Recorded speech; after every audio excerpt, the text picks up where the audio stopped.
De plus en plus, manger bio et vivre dans un environnement sain est recommandé. Alors, pour y arriver, il faudrait que la République démocratique du Congo travaille d'arrache-pied afin de valoriser nos produits locaux. Et il y a des femmes qui travaillent déjà dans ce sens avec des moyens des bords. Sur ce plateau, je reçois pour vous Madame Yvonne Kapandé. Elle est chargée des communications et marketing de la coopérative des diététiciens du Congo, CDC. Bienvenue à vous, Madame. Merci. Et à côté d'elle, j'ai Madame Rachel Maïngele. Elle est plutôt technicienne à l'assainissement de l'environnement. Elle travaille au sein de l'association Œil des consommateurs du Congo. C'est bien ça? Oui, c'est ça. Bienvenue à vous également. Merci. Bienvenue à vous, chers téléspectateurs. Alors, je vais commencer par vous, Madame Yvonne Kapandé. Vous êtes au sein de la coopérative des diététiciens. Vous êtes aussi infirmière de formation. Oui, je suis infirmière de formation, mais je suis membre du collectif des diététiciens du Congo. OK. Le CDC, en sigle, c'est une institution qui regroupe des paramédicaux qui ont eu le souci de s'occuper de la diététique du Congolais. Parce que nous avons constaté qu'il y a 2-3 années, dans le temps, il y avait des gens qui mouraient parce qu'ils avaient des maladies des riches. On appelait des maladies des hommes riches. C'est quoi ces maladies? Il y a par exemple le cancer, l'hypertension, Oui. le diabète. Mais maintenant, de plus en plus, c'est Maintenant, répandu. c'est tout le monde qui meurt de ça. Alors, ça nous a... nous avons été tiqués. C'est pourquoi nous avons fait des recherches. Donc, nous avons créé ce collectif qui a 3 rôles à jouer. Les 3 rôles sont de former, informer et avertir. C'est ça le rôle du CDC. Et dans le CDC, nous avons instauré un système de formation gratuite à la population afin de les éveiller. Dans 2 buts. Nous avons le but sanitaire. Dans le but sanitaire, nous donnons la formation sur les vertus de tout ce que nous mangeons, de tout ce que nous avons au Congo. OK. Et la vertu, dans le 2e but, nous apprenons à nos mamans de transformer ce que nous mangeons en jus, en médicaments. Vu l'état du coronavirus, nous avons vraiment besoin que nous puissions manger bio. Parce que manger bio, maintenant, c'est devenu un luxe. Oui, manger bio est une chose, mais se procurer des produits bio, c'est aussi une autre paire de manches qui coûte pratiquement les yeux de la tête à certaines personnes. Non, nous avons nos aliments. Par exemple, nous avons nos boulou-koutou que Dieu nous a donnés, les sinda, nous avons les citrons. Tout ce que nous avons, tout ce que nous produisons au Congo, c'est bio. Nous pouvons les transformer. Si nous ne parvenons pas à les transformer parce que nous manquons les moyens de transformation, il n'y a pas de route. Il n'y a pas de route qui peuvent amener tout ce qui pourrit. Tout ce que nos mamans, nos grands-parents produisent dans nos villages, ça pourrit parce qu'il n'y a pas de route pour que ça vienne ici. Quand nous arrivons ici, nous manquons même le matériel de production et les moyens. C'est pourquoi nous avons commencé d'abord à former. Après la formation, nous dirigeons nos formés à l'entrepreneuriat, c'est-à-dire à se prendre en charge, à se créer de l'argent. Nous les encadrons à fabriquer les jus à base Comment de ça se passe? En fait, c'est quoi la finalité? La finalité, c'est l'autonomisation de la femme ou la finalité, c'est d'amener des plats préparés avec des produits bio dans la maison des Congolais? D'abord, c'est le problème alimentaire. Donc, nous devons manger bio, apprendre à la femme, l'éveiller, lui dire tout ce que nous devons manger. Elle doit savoir quoi manger, pourquoi manger et quand manger. Parce que c'est la femme qui est la maîtresse de la maison. En 2e lieu, nous lui apprenons à être autonome. C'est-à-dire, avec tout ce que nous mangeons, elle peut transformer ça et vendre et se faire un peu d'argent. Donc, créer des emplois. Déjà, à partir de la maison, nous pouvons, au lieu chaque fois d'aller... Tout le monde maintenant veut aller entrer dans la politique pour chercher le travail. Et pourtant, nous avons tout ce que Dieu nous a donné. Dieu lui-même a dit que mon peuple périt par manque de connaissances. C'est alors que nous voulons éveiller cette connaissance, que les gens ne meurent plus parce qu'ils ne connaissaient pas. C'est pourquoi nous avons commencé à aller sensibiliser d'abord dans les églises, parce que les églises nous donnent, n'ayant pas de moyens, les pasteurs nous offrent les églises afin que nous puissions donner la formation gratuitement. Gratuitement, ok. Je vais revenir vers vous. Je prends d'abord Madame Rachel, qui est technicienne à l'assainissement. Manger bio, il faudra aussi se retrouver dans un environnement sain. Vous êtes d'ailleurs dans une autre association encore, l'œil des consommateurs du Congo. Il y a à boire et à manger dans cette association-là. Parce que si aujourd'hui nous ne mangeons pas bio, en fait, la consommation n'est pas contrôlée au finish. Ok, merci madame. En réalité, je ne suis pas dans une autre association. Nous sommes tous dans les collectifs des diététiciens du Congo. Et comme moi, en tant que technicien en assainissement et environnement, nous donnons la valeur de nos aliments, parce qu'en réalité, on dit que la prévention, l'assainissement, pardon, c'est la médecine préventive. Or, prévenir, c'est guérir plutôt attendre les curatifs, parce que ça peut ou ne pas tenir. Donc c'est ça, nous sommes dans cette collectif-là, en tant qu'œil du consommateur, c'est-à-dire que je vise, on regarde, quand nous achetons nos produits, importés ou pas importés ou bio, on est censé de voir, de regarder, est-ce que ça va nous aider, en quoi et comment? Parce que le but de notre collectif, d'abord, c'est éveiller d'abord la femme congolaise. Et pourquoi vous ciblez d'abord la femme? Ah oui, parce que la femme, c'est elle qui s'occupe de la famille, non? On dit quoi? Quand on éduque une femme, c'est éduquer toute une nation. Mais donc, le pouvoir d'achat de la femme aussi est faible. Je donne un exemple assez pratique.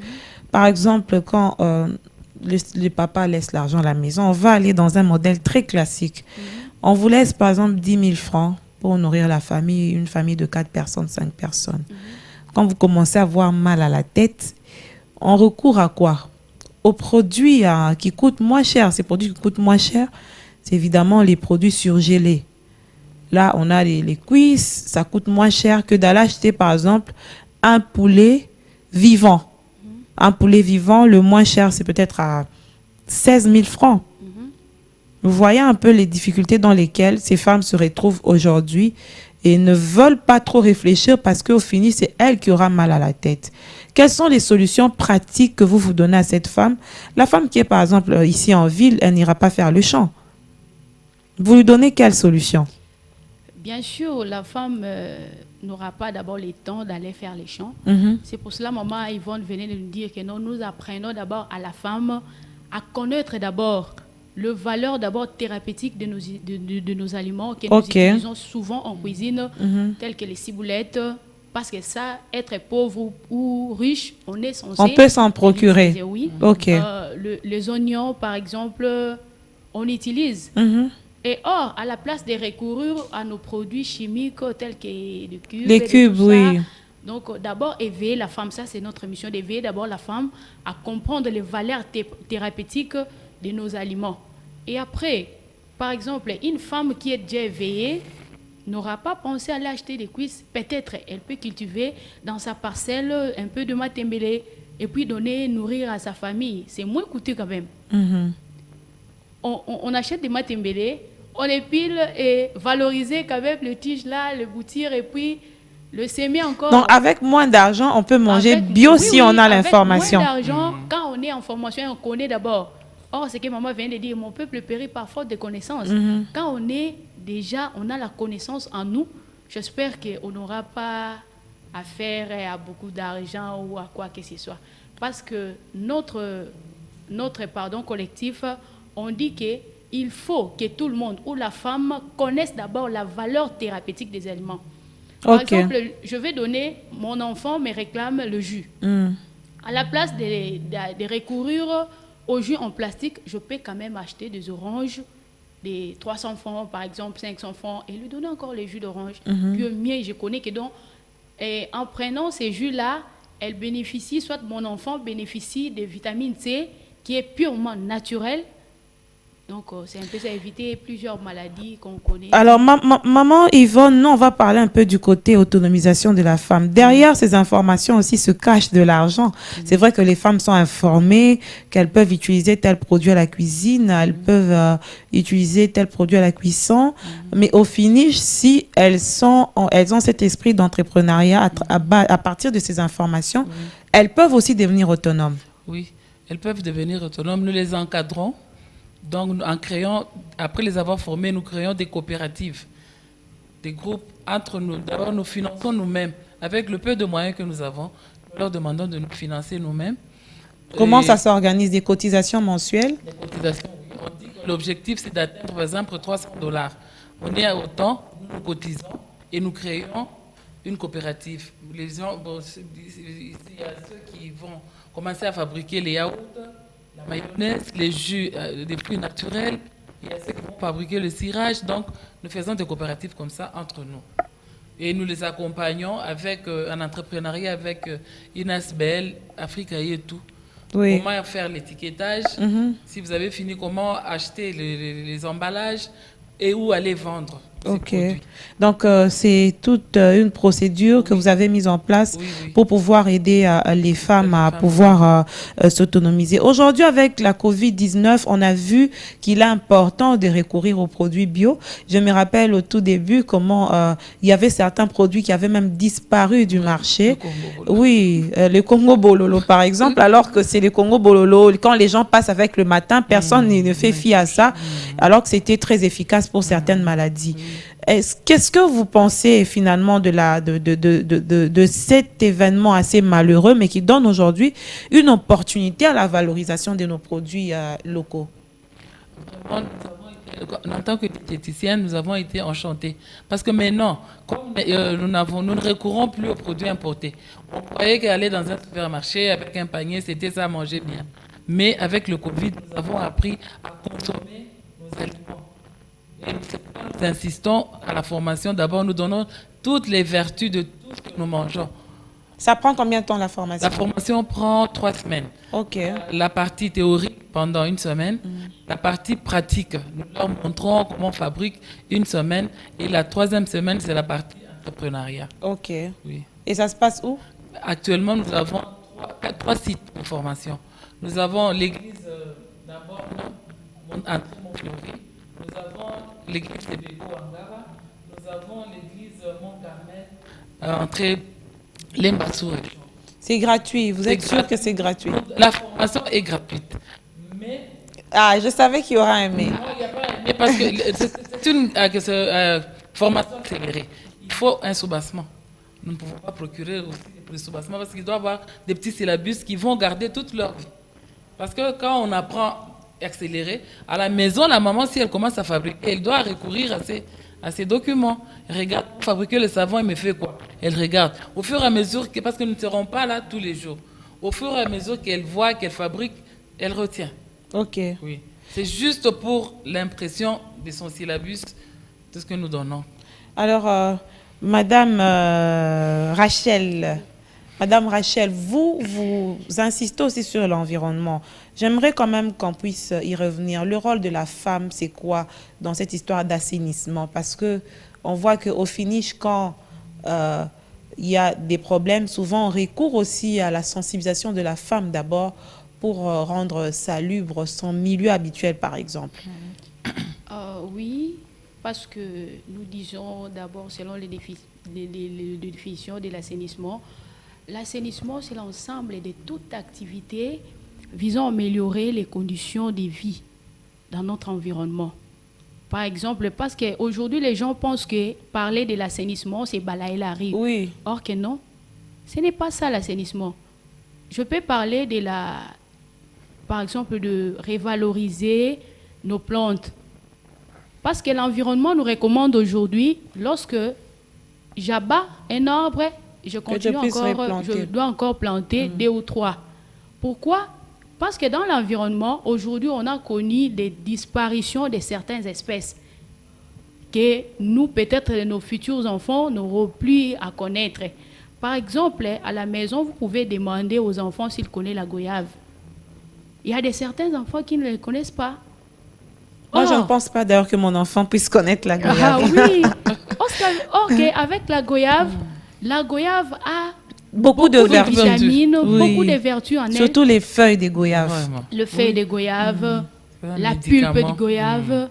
Donc, on a plusieurs vertus sur la goyave. Or, en environnement, on dit encore, on perd plusieurs espèces animales. Il y a d'autres chenilles qui peuvent se reproduire dans certains arbres qu'on a coupés, Oui. l'homme blanc coupé pour eux. Même le raison noir de aussi grille, a mais même coupé. le noir aussi. Oui, nous-mêmes pour la aussi, nous en sommes fabrication de responsables des braises, bois, oui. Donc, c'est un peu ça. La femme doit connaître d'abord la valeur de la nature. Dieu nous a donné une richesse là qu'on ne peut pas imaginer, qui est notre nature. Vous savez, ici en RDC, moi, je peux vous donner mon témoignage personnel. Quand je louais encore, je suis allée louer dans une parcelle où il y avait des pavés partout. Difficile difficile de même mettre même une fleur. Même de fleurs. Mais non, qu'est-ce que je faisais? Parce que ça me faisait d'abord trop mal en tant qu'environnementaliste. Je prenais des bassins qu'on a déjà jetés, parce que chez nous, on dit qu'en environnement et en assainissement, on dit un déchet n'est pas un déchet. Un déchet est déchet juste pour l'ignorant. Parce que les bassins que tu as cassés à la maison, moi, je peux en prendre, je mets les sables, je sème mes histoires là, mêler un peu de légumes, de piment, et à la longue, ça devient autre chose. Ok. Donc, nous devons encourager la femme à avoir l'esprit de cultiver. Ok. L'esprit de s'aimer, l'esprit de réfléchir au-delà. Parce qu'on nous a parlé de la femme du proverbe, même elle est utile dans sa famille. Tout à Elle fait. s'élève très La tôt. femme vertueuse. La femme vertueuse, oui. Dans Proverbe 6 et 32, comme ça, si je n'oublie pas, donc la femme vertueuse. Donc, la femme congolaise doit être vertueuse et éveillée. Donc, c'est ça, nous voulons parler. C'est dans ce sens-là que vous abordez la question d'assainissement. Maman Yvonne, Oui. est-ce qu'il faut avoir des moyens pour manger bio? Pas beaucoup, comme nous pensons. Parce que si par exemple, nous apprenons aux femmes les vertus des amarantes. Les amarantes, c'est quoi? Ce sont les linga-linga. Donc, nous avertissons la femme, elle doit changer de comportement, comment préparer. D'habitude, ici, on fait quoi? On prend les amarantes, on bouillit dans l'eau, on met les bicarbonates. Donc, on jette tout ce qu'il y avait comme vertu. Et pourtant, qu'est-ce qu'il faut faire? Il faut préparer ça tel que. On peut même manger les amarantes comme salade. On les lave, on met un peu de citron. Oui, amarantes. Même les amarantes. On lave ça très bien, un peu de jus de citron pour désinfecter. Ok. Sel, ndembi, vraiment tomate, c'est vraiment très, très, très nutritif. Ok, donc les femmes doivent apprendre, connaître comment nous devons préparer ce que nous mangeons. Manger bio, ce n'est pas tellement très cher parce que nous avons tout à notre portée. Et vous-même, qu'est-ce que vous transformez déjà au sein de votre association que vous avez, par exemple, commercialisé? Nous fabriquons des savons à base de carottes, à base de riz. Les savons? Oui, le savon, oui. Ok. Nous faisons du thé Congo. C'est quoi le thé naturel, Congo? C'est-à-dire le thé vert naturel. Au lieu de prendre les déchets de thé que nous buvons. Vous appelez ça déchets? Oui, les thés qu'on nous vend, ce sont les déchets. Comment ça? Ils nous importent, eux restent avec le bon thé. Le déchet, c'est ce qu'ils emballent pour venir nous vendre, nous, ici. Ok. Oui, nous devons refuser. Mais malheureusement, c'est que vous aussi, vous produisez, vous n'avez pas peut-être cet appui pour pouvoir les commercialiser à grande échelle. C'est ça le problème. Donc, c'est un réseau assez fermé de distribution au finish. Nous sommes butés à ce problème. Donc, nous devons commencer d'abord par avertir, informer. Quand les gens seront informés, ils prendront conscience. Parce que quelqu'un, si tu lui dis, enlève ça, prends ça, sans qu'elle sache pourquoi, ça sera compliqué. Et dans ce thé-là, c'est un thé vert, ok? Le thé vert, oui. Oui, il y a beaucoup de vertus dans les thés verts. Beaucoup de vertus. Surtout pour ceux qui veulent. C'est lui qui traite le diabète, l'hypertension, beaucoup de maladies. Parce que nous avons beaucoup de produits qu'on appelle alicaments. Ce sont des aliments médicaments. Oui. C'est ça. Les gens meurent. Il y a malaria, c'est pas possible. Au Congo, on ne peut pas mourir de malaria. Comment prévenir? Nous avons les filantous, on a tout. Nous avons tout, même pour faire les massages. Nous fabriquons des huiles essentielles pour faire le massage, les huiles de beauté à l'aide de wangila, à l'aide de gingembre, carottes, naturellement, et nous pouvons utiliser ça. Au lieu d'utiliser des histoires que nous ne connaissons pas, qui nous apportent ces histoires qui sont synthétiques. Tout ce qui est synthétique est toxique à la santé. Et pourtant, nous pouvons le faire. Toute maman peut fabriquer des luttes pour ses enfants, du savon. À la maison. À la maison. Des fruits naturels. Avec 2000 francs, tu peux faire un litre de jus naturel. Tu bois avec les enfants à la maison. Il y a beaucoup de vertus.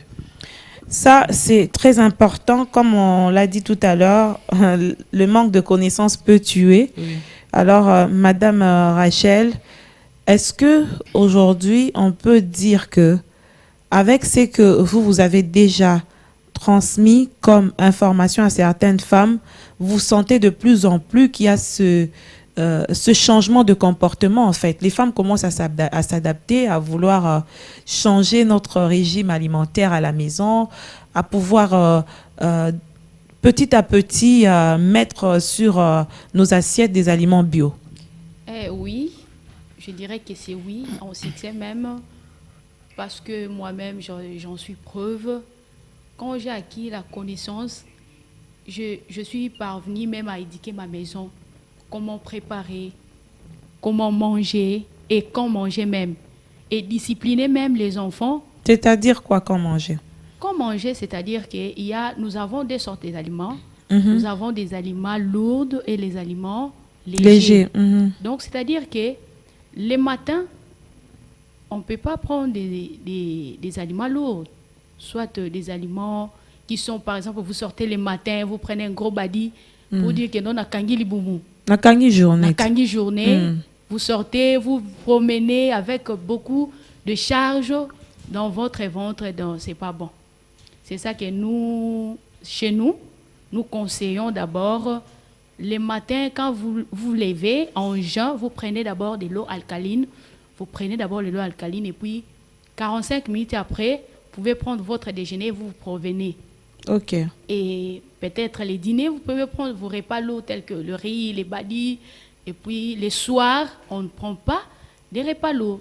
Or, avec notre système de travail, c'est-à-dire quand vous rentrez à la maison le soir, il est peut-être 20h avec les embouteillages, 21h. C'est alors que vous êtes obligé de manger le foufou. Oui, vous êtes obligé de manger. Mais ça, moi, je vous conseille parce qu'on ne peut pas éradiquer le foufou. Les soirs, on est dans des familles différemment.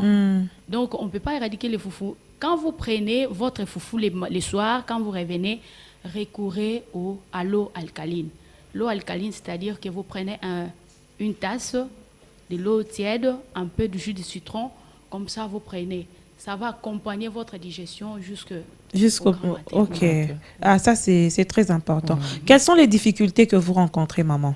Bon, les difficultés que nous rencontrons, donc les lieux d'abord de formation, c'est ça. Nous avons besoin de former tout le monde à partir de Kinshasa, donc toute la République, mais nous sommes butés aux difficultés financières. Mais il y a quand même aussi des hommes, malgré les femmes, qui nous ont écoutés et qui nous ont suivis. Par exemple, il y a un certain monsieur John Efame, il est du MLC. Ok. Il est avec nous, il nous a contactés. D'ici là, nous allons lancer à Fatima Notre-Dame. Il a dans les financé. Partis politiques aussi, comment ça s'associe? Ils ont intérêt. Et d'ailleurs, c'est important parce que ça sera une manière d'autonomiser les femmes. C'est celui-là vraiment qui a compris l'opportunité. Il s'est accroché. Il a financé. Il a loué une salle. Fatima. Combien de femmes? D'abord, il va commencer avec 100 femmes. Ok. Oui, c'est déjà un bel échantillon. Oui. Avec les 100 femmes, nous allons les former. Il y aura aussi des formatrices parmi ces femmes. Ok. Donc, dans le parti politique, ils n'auront pas besoin d'avoir beaucoup de maquelele et tout ça. Ils auront des entrepreneurs. Parce que chaque femme, si elle se retrouve, elle fabrique quelque chose, elle n'aura pas le temps d'aller suivre la politique à 100%. Elle va s'occuper de ses activités. Donc, il y a aussi des hommes qui sont vraiment intéressés. Il y a des hommes qui sont intéressés, c'est important parce que quand il y a une vision, il y a cette complémentarité entre l'homme et la femme. Vous n'avez pas de cadre. Est-ce que vous avez des usines de transformation? Vous faites avec les moyens des bords? Comment ça se passe? Malheureusement, les usines de transformation, on n'en a pas. Nous faisons avec nos moyens de bord. Nous achetons des petits mixteurs, donc nous bricolons. Donc quand même, nous nous donnons la peine. Nous fabriquons quand même des histoires qui se voient, mais nous sommes limités. Si le gouvernement pouvait nous aider, en tout cas, nous allons propulser les connaissances au moment. Est-ce que vous avez des collaborations avec, par exemple, les hôpitaux où on reçoit, par exemple, je prends un exemple assez pratique, il y a des diabétiques qui ont un régime assez spécial et très rigoureux. Comment ça se passe? Parce que vous vous appelez diététicien et vous êtes des paramédicaux aussi. Donc, à un certain moment, il y a des diabétiques qui sont à court des moyens, qui ne savent pas respecter les régimes. Moi, j'ai un père diabétique, je sais c'est que c'est quand on n'a pas d'argent. Est-ce que vous travaillez en partenariat, par exemple, avec des hôpitaux? Bon, chaque hôpital, je crois, doit avoir un diététicien. Ok. C'est difficile qu'on aille là, mais il y a ceux qui nous écoutent par la télé. Nous avons des remèdes avec nos aliments qui peuvent même stabiliser l'insuline d'un malade. C'est ça. À cause, il y a même des épices, le gingembre, le curcuma. Ce sont des médicaments. C'est par ignorance. Si vous entendez, vous venez, nous vous informons, nous vous avertissons. Les gens ne vont pas commencer à souffrir comme nous souffrons maintenant. Et il y aura moins de décès. Moins de décès, il y aura moins de médicaments toxiques, moins de médicaments synthétiques que nous prenons. Tout ce qui est synthétique est poison. Il y a Ce qui est poison détruit la santé. un problème de dosage aussi. Quand il s'agit par exemple de transformer un produit en médicament ou en alicament, comme vous le dites, est-ce que le problème de dosage ne se pose pas? Non, il n'y a pas de problème. Nous connaissons. Il n'y a pas d'intoxication? Non. Nous savons que nous avons nos verres, nous avons des mesures. Nous savons que. On a vu à l'époque de Covid-19 un parent qui a tué ses enfants comme ça par intoxication Par manque avec de connaissances, avec il a le Congo ajouté, Bololo. donc il a mélangé. Le mélange n'est pas bon. C'est pourquoi il faut connaître est-ce que je peux mélanger et qu'est-ce que je ne peux pas mélanger. Tout ce qu'il avait utilisé est bon, mais la façon dont il avait utilisé était mauvaise. Parce qu'il y a des produits qu'on ne peut pas utiliser au même moment. Il y a un produit que je peux prendre maintenant, après 30 minutes je prends, après 20 minutes je prends, et ça ne tue pas. Elle, par manque, par ignorance, il a mélangé les tout, alors c'est devenu un poison toxique et les enfants n'ont Sont pas pu partis. supporter. C'est ça. C'est pourquoi il faut la connaissance de tout ça. Ah, ça prend du temps pour apprendre. Madame Rachel, est-ce que vous avez d'autres difficultés que vous voulez évoquer par rapport à votre organisation? Seulement, ce que Madame Yvonne vient de dire, on n'a pas assez de moyens parce que nous devons transformer nos produits comme nous les pensons. Et jusque-là, on a des difficultés. On a seulement ces difficultés-là. On n'a pas de place, assez de place, parce qu'on peut lancer, on peut écrire, lancer des communications par-ci, par-là, mais tant qu'on n'a pas de place pour encadrer ces gens-là, c'est déjà une difficulté. Donc, c'est ça les moyens. Et puis, nous avons besoin de soutien financier, surtout pour l'achat de nos matériels, l'achat aussi de nos produits, et puis le place, disons. Seulement ça. Ok. L'émission est terminée. En 1 minute, je crois que vous allez pouvoir vous résumer. Je commence par, comme vous avez la parole, qu'est-ce que vous diriez aux femmes qui nous suivent et surtout aux hommes? Parce qu'on est dans un monde de complémentarité, on n'est pas en guerre. Bon, je vais informer la femme, sensibiliser tout le monde, la femme ou l'homme. Nous devons d'abord connaître, censé de connaître ce qui est nos produits que nous utilisons, quelles sont les valeurs thérapeutiques de nos produits. Ça ne coûte pas assez cher, mais ce qui coûte, c'est la connaissance. Parce que, comme maman venait de dire, par manque de connaissances, par ignorance, la maman a tué ses enfants. Or, les citons ne coûtent rien. Les Congo Bololo ne coûtent rien du tout. Parce qu'ils ne connaissaient rien, c'est ça qu'elle a tué ses enfants. Nous invitons, nous appelons les mamans à venir apprendre dans nos différents sites que nous avons évoqués ici. Venez et apprenez, nous allons changer la femme et la façon de préparer aussi, parce que c'est ce qui assure notre santé. Maman Yvonne. Oui.